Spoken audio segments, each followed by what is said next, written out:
Power Hour LSU. Yes, this is going to be a fun podcast.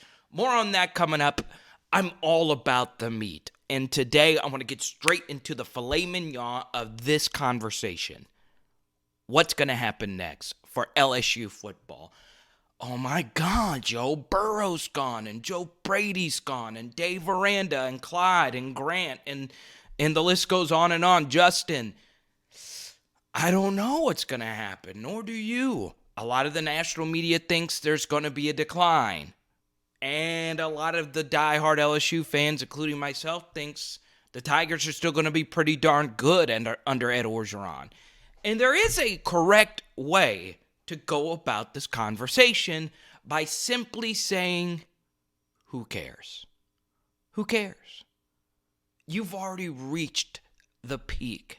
No matter what happens, no matter who you are, it doesn't matter when you're born. Let's say it happens 100 years from now. Nothing will come close to what we got to experience last year. Like, seriously, beating Alabama on the road, beating all these crazy good teams, including 8 top 10 recruiters. You played the absolute most talented of talented teams that you could have played. Some of those games you won at their house with the Heisman Trophy winner, the Joe Moore Award winners, the Biletnikoff Award winner, the Thorpe Award winner, the Broyles Award winner, the Coach of the Year, and Ed Orgeron. So many awards, it's hard to keep up. And let's be honest, they were all well-deserved. You had all these players come out of nowhere and have these crazy seasons. And look at where we are now. We're still basking in the glow of last year. And for those out there that are looking towards the future, I want to ask this question to you. Think about all the fans that you have out there. Or I say fans, all the friends you have out there that are fans of different teams, okay? I grew up in Arkansas, so I'm around a lot of Arkansas Razorback fans. And while I was at the LSU National Championship game with my dad, I had so many messages from my friends that are Razorback fans saying, I would trade anything just to have one national championship. And of course, they won one back in '64. But there are so many teams that just want one. How many Georgia fans out there that's looking at these crazy good recruiting classes they're getting, yet they're still nervous if they're ever going to win one? Texas A&M's recruiting unbelievably well. They can struggle to win 10 games. They're still awful. So, or mediocre. Awful's a strong word. But you get my point. Nothing is going to beat what happened last year. You have reached Mount Everest.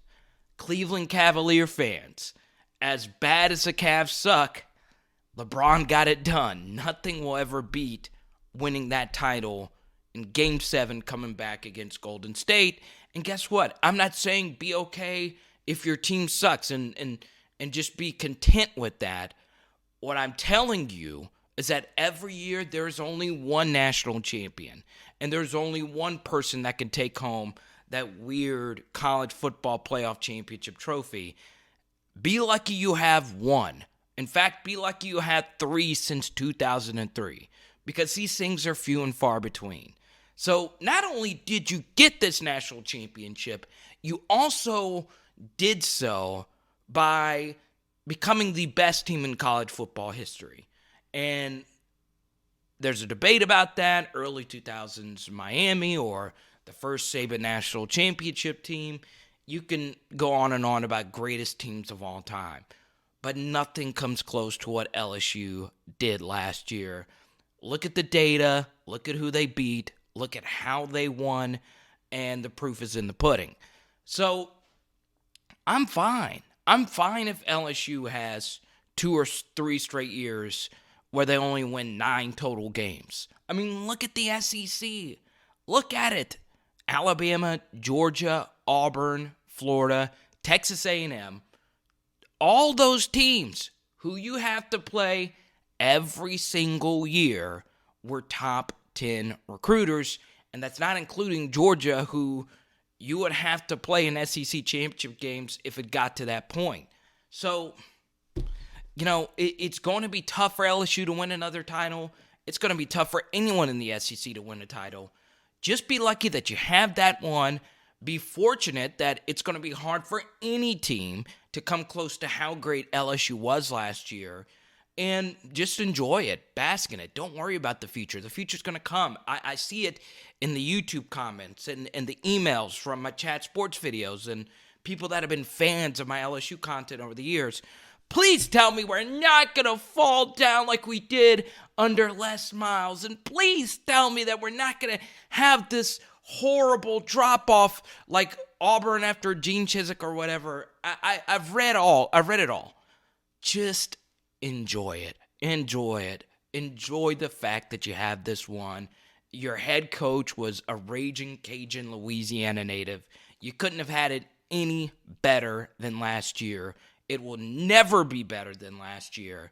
And honestly, think of all your friends that are fan bases of other teams. Nobody, and I mean nobody, will ever have the season that LSU had last year. And most college football fans know that they'll never win a national championship. There you go. Now, a lot of you are probably wondering, why is he wearing this LFC? What is LFC? This is Liverpool Football Club. I was going to wear my legend status LSU championship shirt, but I thought this was just a little bit more fitting because Liverpool Football Club is having the same year that LSU's having. They're on track. They're on track to becoming the greatest EPL soccer team of all time. And guess what? I feel the exact same way. I've been a Liverpool fan for a long time. Nothing will come close to this year. And it kind of sucks because both of my teams are reaching Mount Everest at the same time, but still. So if you're wondering why I wore the sweater, or for those that are just listening, that's the sweater I'm wearing. That's why I'm wearing it. So if you're just now coming across this, my name is Carter Bryant. Carter the Power is my nickname. I'll share where that all came from on a later podcast. I went to LSU. I graduated from LSU.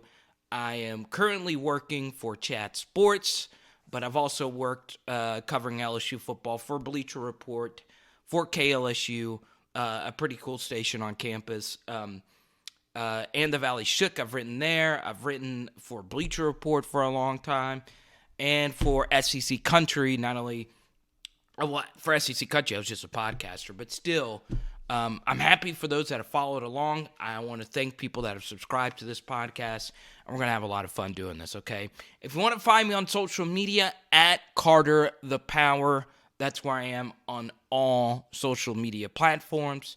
You can also go to carterthepower.com and find stand-up comedy tour dates, okay? So, let's have some fun. It's Power Hour LSU.